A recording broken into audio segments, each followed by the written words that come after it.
Waktu COVID itu saya memulai aquascape. Di titik itu saya dikenalkan dengan Mas Koki oleh teman saya. Ikan saya tuh banyak yang tumbang juga karena filtrasi yang seadanya. Ternyata di dalam forum maupun di WhatsApp group itu dapat jawaban dari mereka yang agak merendahkan gitu. Kok gini banget ya? Nah, kita mencari ilmu ke orang yang udah paham, tapi kok jawabannya seperti itu. Akhirnya mencari ilmunya itu di YouTube, menjadi bom waktu buat saya. Akhirnya banyak yang tumbang. Saya pernah satu tank itu mati semua. Melihatlah ikan-ikan kontes tuh, wah gila ini ikan bagus banget. Kok bisa segede ini gitu kan. Kalau kalian ikutin Instagram saya itu namanya ikannya Daruma. Ciri khasnya memang seperti boneka Daruma. Di situ tuh akhirnya membuatkan tekad, kayaknya seru juga nih jadi groomer ikan Mas Koki. Kepuasannya jadi berlipat ganda menurut saya. Merawat Mas Koki itu mudah kok. Seperti halnya kita sebagai manusia, gimana cara membuat mereka nyaman itu adalah mempersiapkan semuanya untuk prasarananya.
Selamat malam sahabat Negara 3, perkenalkan nama saya Ivan Atmaja.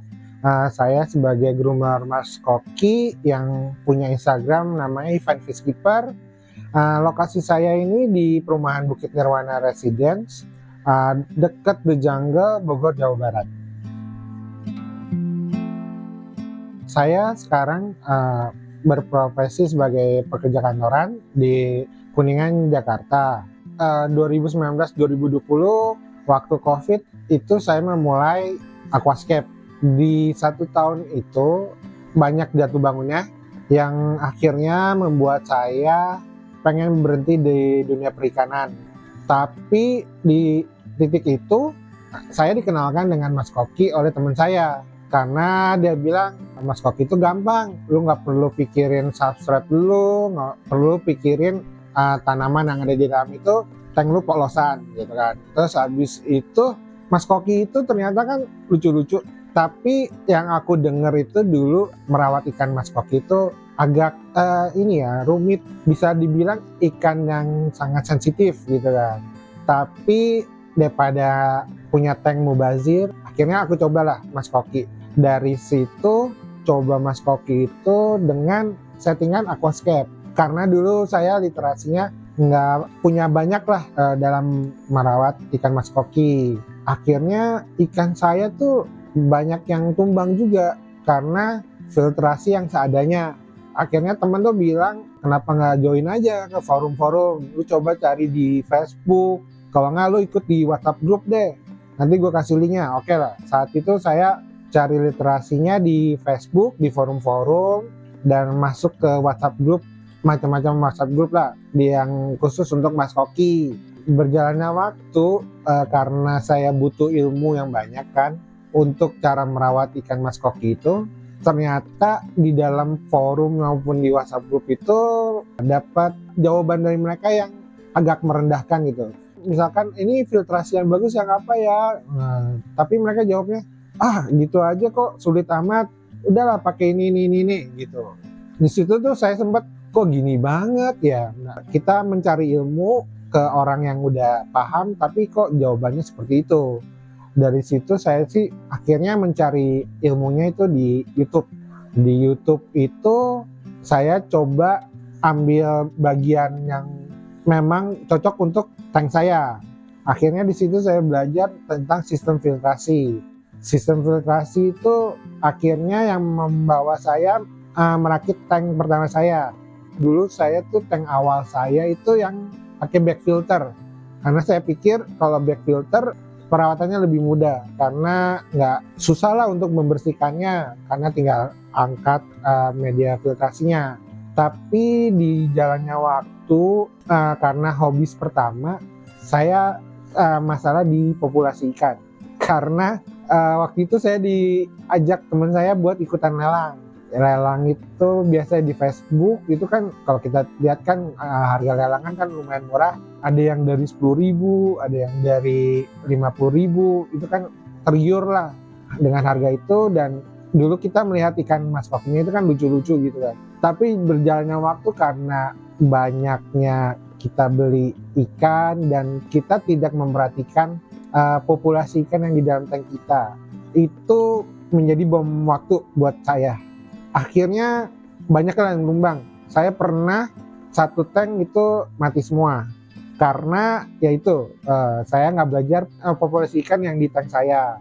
Di situ saya belajar karena waktu itu aku datang ke Nusatik karena di sana kan ada kontes ikan mas koki. Saya waktu itu memang mau cari-cari perlengkapan akuarium lah gitu. Di sana akhirnya saya melihatlah ikan-ikan kontes tuh. Wah, gila ini ikan bagus banget. Kok bisa segede ini gitu kan. Terus akhirnya saya searching lah tentang ikan-ikan kontes. Saya searchingnya biasanya di Instagram. Waktu itu pernah ngeliat Reza Goldfish, Om Eja dari RGF, terus ada Om Tommy, Goldfish Hunter. Dari situ tuh aku ngeliat tuh ikan-ikan yang mereka jual kualitas show. Coba-coba lihat, oh ini memang ikannya dari kecil pun terlihat gitu kan. Nah akhirnya saya memutuskan mencoba ikut dalam dunia kontes. Akhirnya saya menghubungi Om Tommy dari Goldfish Hunter untuk beli ikan kontes dan ikut kontes online. Waktu itu saya ikut yang Indo Goldfish kalau nggak salah. Dan ternyata ikan yang menurut saya bagus itu ternyata belum dapet juara juga gitu. Ternyata tuh banyak faktor yang penilaiannya lebih spesifik gitu dari detail-detail. Dan itu juga faktor juga dari ikan lawan-lawan kita juga gitu. Nah dari situ akhirnya ikannya nggak menang, saya coba grooming. Di situ saya belajar buat mempertahankan ikannya supaya nggak mati lah gitu. Gimana cara grooming yang enak dari saran-saran teman-teman yang saya kenal juga di Instagram. Saya cobain cara-cara yang mereka punya, terus modifikasi cara saya sendiri. Karena kan tank-tank atau di kolam-kolam kita kan berbeda ya masing-masing ya. Itu ada penanganan sendiri-sendirinya. Sebenarnya nggak bisa 11-12 dengan tank punya orang lain gitu. Di situ akhirnya saya coba grooming dari ukuran baby sampai dapat di ukuran senior. Kalau kalian ikutin Instagram saya itu namanya ikannya Daruma. Ciri khasnya memang seperti boneka Daruma. Di situ dilihat sama orang Bogor juga, dia bilang, ih bagus juga ya, lucu juga, dengan proporsi badannya kok enak juga gitu. Dari situ saya berpikir, gila ini enak juga ya, maksudnya grooming dari size baby sampai senior dan lu dipuji gitu loh atas hasil karya lu dalam nge-grooming. Di situ tuh akhirnya membulatkan tekad, kayaknya seru juga nih jadi groomer ikan mas koki. Dan akhirnya gongnya lagi ikan itu laku, kejual di angka yang lumayan menurut saya gitu. Di situ kepuasannya jadi berlipat ganda menurut saya. Jadi kepuasan dalam penilaian orang hasil groomingan saya dan kepuasan dalam untuk finansial kita lah, istilahnya ada turn back-nya dari ikan yang kita grooming gitu. sekarang saya lebih fokus mencari bahan-bahan untuk groomingan saya untuk dari size baby. Kenapa saya pengen grooming dari size baby? Karena menurut saya challenging-nya banyak. Gimana cara kita memilih bahan, gimana cara kita mengolah, cara makannya gimana. Dan saya juga mikir kalau dari size baby itu ngasih makannya itu kayak lebih worth it dan lebih kelihatan sih. Dari size baby pertumbuhannya kita kelihatan banget gitu loh. Jadi kayak perasaan kita nggak sia-sia lah dalam meng-grooming ikan itu. Sahabat Nantoli 3, terkait dengan nama Instagram saya itu Ivan Fish Keeper. Kenapa saya mengambil nama itu?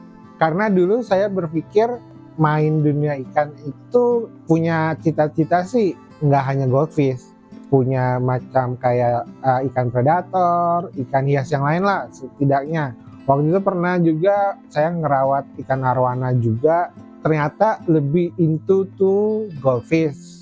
Dan karena udah terlanjur brandnya pakai Ivan Fish Keeper, ya udah saya jadi lanjut aja pakai Ivan Fish Keeper. Tapi sekarang memang saya fokusnya di ikan mas koki.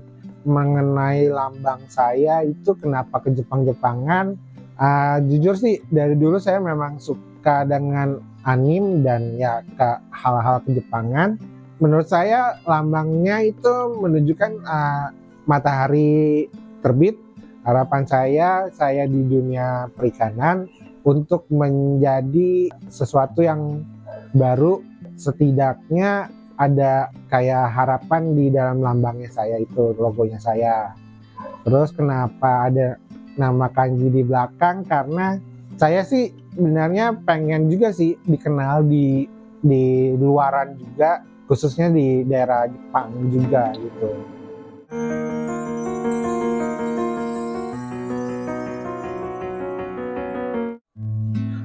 Kenapa saya milih ikan mas koki untuk di grooming, kenapa bukan ikan lain? Karena satu, ikan mas koki itu unik ya, maksudnya macamnya banyak. Dari sisi display itu menarik sih, apalagi kan saya kan berkecimpungnya di dunia sosial media gitu. Itu untuk display itu menurut saya itu menarik, karena katakan bisa di lucu-lucuan, bisa di seriusnya juga bisa. Di semua display itu menurut aku aman untuk yang berkecimpung di dunia sosial media. Terus mas koki juga growth-nya sih kelihatan enak dilihat gitu. Dan satu lagi mutasi, karena ikan mas koki itu mutasinya itu dari awal sampai akhir itu kita nggak bisa tebak. Dari sisi patternnya, dari sisi anatomi tubuhnya, itu sih menurut saya lucu juga dilihat perkembangannya masa ke masa gitu. Jenis ikan mas koki yang saya groom itu sekarang saya lebih memilih ke Oranda Shorttail. Kenapa? Karena untuk Oranda Shorttail itu challengingnya menarik dan menurut saya sih sedikit tricky juga, karena kita harus menjaga dorsalnya dia, anatomi tubuhnya juga. Kenapa saya nggak milih yang lain seperti rancu? Kalau rancu, saya karena melihat tempat saya grooming itu yang lebih memungkinkan untuk Oranda Shorttail. Kalau rancu menurut saya tempat saya ini kurang memadai, karena rancu itu menurut saya butuh tempat yang lebih besar lagi gitu. Karena rancu itu pertumbuhannya akan sedikit berkurang karena volume airnya itu menurut saya itu mereka tuh harus lebih banyak dan populasinya itu nggak bisa sebanyak yang lain gitu. Terus kenapa nggak milih Oranda Longtail? Saya punya kenangan buruk dengan Longtail karena dulu setiap kali pelihara Oranda Longtail saya sih dulu selalu gagal karena nggak bisa menjaga ekornya itu yang paling sulit, karena space-nya juga butuh yang besar, karena dia tuh ekornya itu bisa kayak nyendok lah, bisa kelipet. Nah itu tuh yang menurut saya tuh agak sulit ya untuk di tank saya, karena tank saya itu kurang terlalu besar dan populasinya ini masih sedikit banyak. itulah saya jatuhkan pilihan saya untuk ngegroom yang Oranda Shorttail. Suka dukanya grooming Mas Koki itu, sukanya kalau hasil groomingan kita tuh diapresiasi sama orang. Setidaknya dengan, kalau saya kan sering posting di media sosial, itu sukanya tuh kalau ada orang yang komen, terus habis itu ya like-nya lah, dan itu menurut saya apresiasi yang besar buat saya. Terus kalau dukanya tuh kalau ada ikan yang kita suka banget dan kita udah memang ngegroom bener-bener untuk dia, tapi akhirnya meninggal, itu sih dukanya lumayan dalam juga, karena harapan di ikan itu kan banyak buat saya untuk ngegroom sampai akhir, tapi ya itulah dukanya kalau pelihara makhluk hidup gitu. Untuk ikan Mas Koki saya yang sekarang ini, saya banyak tuh ngambil bahannya dari Tulungagung. Kalau kalian pemain Mas Koki pastilah tahu lah, itu daerah pabrik ikan Mas Koki. Di sana di Tulungagung, saya bersama teman saya itu biasanya hunting. Huntingnya sih memang sih sekedar lewat dari Facebook, dari mulut ke mulut sih. Terus habis itu saya hubungin petani-petani yang di sana. Terus ya biasalah minta video, terus nanti ya minta kirim. Tapi untuk yang di daerah-daerah dekat rumah saya ini, biasanya saya ambil bahan sih untuk Oranda itu di ini, Bang Eja, di Reja Goldfish. Biasanya saya ambil di situ. Nah kebetulan waktu itu yang memang ikan yang ikut kontes itu saya ngambilnya di Bang Eja, di Reja Goldfish, lewat Mas Tommy. Penyakit di tank saya ini, karena kan tank saya ini kan di outdoor. Biasanya sih itu swing pH, kalau enggak swing suhu sih. Karena Bogor kan udah terkenal kota hujan, yang notabene tuh bisa-bisa dari pagi sampai siang itu panas. Terus tiba-tiba hujan besar, itu kan menjadi swing suhu. So far sih penyakit yang paling itu kebanyakan sudden death sih. Bukan karena cuaca atau swing pH, bisa jadi sih karena sudden death-nya karena swing pH. Nah untuk pencegahannya itu aku biasanya abis hujan aku biasanya water change 10% dari tonase.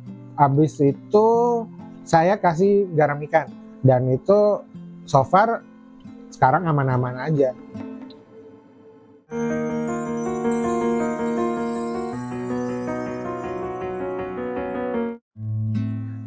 Sekarang saya kan fokus di grooming, dan saya milihnya dari size baby.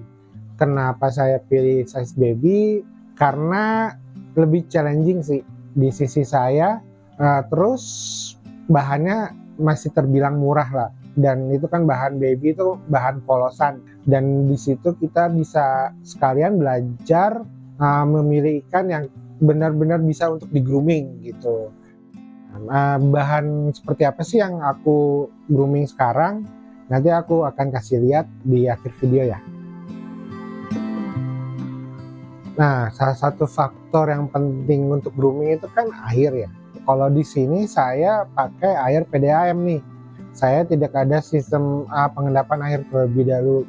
Jadi untuk air itu saya biasanya kalau mau water change itu, saya biasanya ciumin dulu bau airnya, itu kandungan kaporitnya tinggi atau enggak. Kalau memang menurut saya itu tinggi, saya biasanya enggak water change dulu. Saya biasanya nunggu besoknya lagi melakukan water change. Tapi karena ini di outdoor, terus karena Bogor itu kota hujan, biasanya itu yang water change ya dari air hujannya. Jadi sewaktu-waktu saya biasanya water change-nya nggak terlalu sering. Karena karena kan saya kan pakai air PDAM, terus habis itu saya merawatnya dengan water change ya paling seminggu sekali untuk perawatan airnya. Nah untuk pakan itu saya pakainya pelet dengan cabai. Cacing bekunya saya biasa kasihnya di seminggu sekali sih, seminggu sekali di hari Sabtu sebelum hari Minggu itu mereka puasa. saya biasakan itu ikan-ikan saya puasa di hari Minggu. Perut mereka tuh jadi lebih lega lagi. Kalau untuk pelet, saya intensitasnya itu sejam sekali, dan saya juga posisinya pekerja, itu saya pakai food timer, saya setting dari jam 6 pagi, 1 jam itu sampai jam 9 malam. Untuk sistem filtrasi yang untuk fiber saya ini kan fiber saya ukurannya 150 kali 70-70. Filtrasinya saya sih pakai di chamber pertama itu mekanik, chamber kedua juga mekanik juga, di chamber 3 saya baru pakai media biologis. Media biologisnya itu kurang lebih saya pakai 40 kilo kalau yang untuk di fiber ini.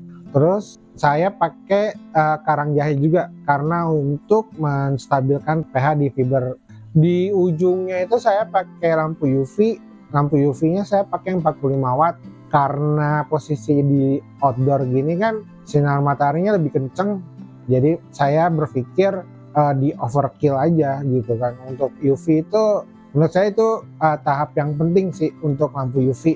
Di samping untuk tidak membuat air jadi berwarna hijau, tapi itu membantu untuk mengurangi bakteri yang tidak diinginkan yang di dalam air. Setelah itu ya saya pakai pompa. Pompa saya ini ukurannya yang 13.000 LPH. Untuk water change itu saya biasanya di 1 minggu sekali. Water change-nya itu cuma ya 30% lah. Seminggu itu saya biasanya membersihkan filter mekanis saja, jadi nggak terkuras banyak. Dan untuk sifon itu saya kalau ngelihat kotorannya banyak di bawah baru saya sifon, tapi rata-rata saya jarang sifon sih sebenarnya, karena sirkulasi di dalam tank fiber saya itu lumayan kenceng juga, jadi kotorannya itu masuk ke dalam filter chamber mekanis. Merawat maskoki itu mudah kok. Seperti halnya kita sebagai manusia, gimana cara membuat mereka nyaman itu adalah mempersiapkan semuanya untuk prasarananya. Buat mereka itu nyaman di dalam fiber atau tank kita, itu kita harus persiapkan dari awal. Ikan bagus itu banyak, setiap hari itu lahir, tapi kita harus tetap mempersiapkan rumahnya mereka. Itulah yang menurut saya peran penting untuk merawat ikan maskoki. Rencana ke depan sih pengennya sih nambah fiber, karena kondisi untuk grooming itu kan populasi ikan sangat penting ya. Tapi kan ya rencana itu punya batasan juga, karena kan saya pekerja kantoran juga dan masih butuh ACC dari istri gitu sih. Terus untuk rencana dari ikan saya yang sekarang saya grooming sih, rencananya kalau udah selesai menurut saya groomingnya enak, itu sih ya pengennya sih dijual gitu kan, karena untuk pemasukan juga untuk turn back saya juga dalam merawat ikan maskoki. Ya rencananya sih media sosial saya khususnya di Instagram sih pengen saya banyakin lagi untuk jualan ikan dari hasil groomingan saya. Harapan untuk dunia perikanan maskoki sih, harapan saya nggak muluk-muluk, ya semakin maju dan semakin dikenal banyak orang. Banyak orang yang yakin kalau merawat ikan maskoki itu nggak sulit, mudah untuk dilakukan. Pesan-pesan untuk sahabat Lentera 3, jangan takut memulai untuk sesuatu, karena merawat ikan maskoki itu sebenarnya tidak sesulit itu. Kalian hanya butuh mempersiapkan prasarana untuk mereka supaya nyaman di dalam tank kita. Semuanya akan berjalan lancar dan akan mudah sih sekarang.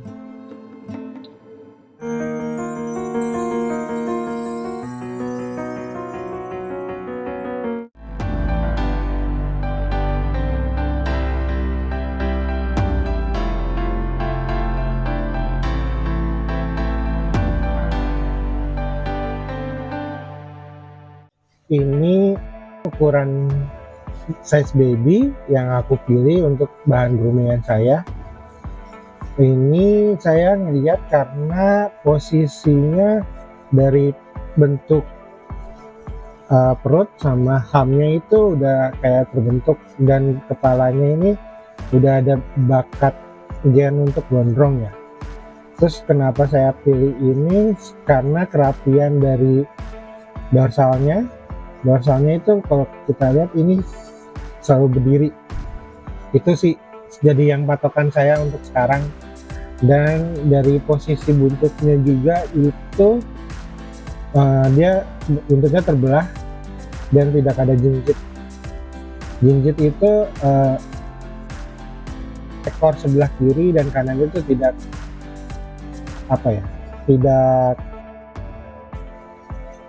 berat sebelah, maksudnya kiri kanannya itu seiringan gitu. Terus dari ekor analnya juga terlihat ini masih ada 2 dan terbelah dan ada di dalam ekor.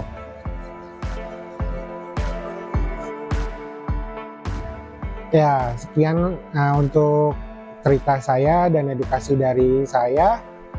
Jangan lupa subscribe Lentera 3, dan kalau memang mau lihat-lihat ikan saya dan hasil groomingan saya, bisa datang aja langsung ke Instagram saya di ivan.fishkeeper. Di sana kalian bisa message saya untuk nanya-nanya, untuk sekedar sharing-sharing juga bisa. Sampai ketemu lain waktu. Dari saya, Ivan Atmaja dari Ivan Fishkeeper.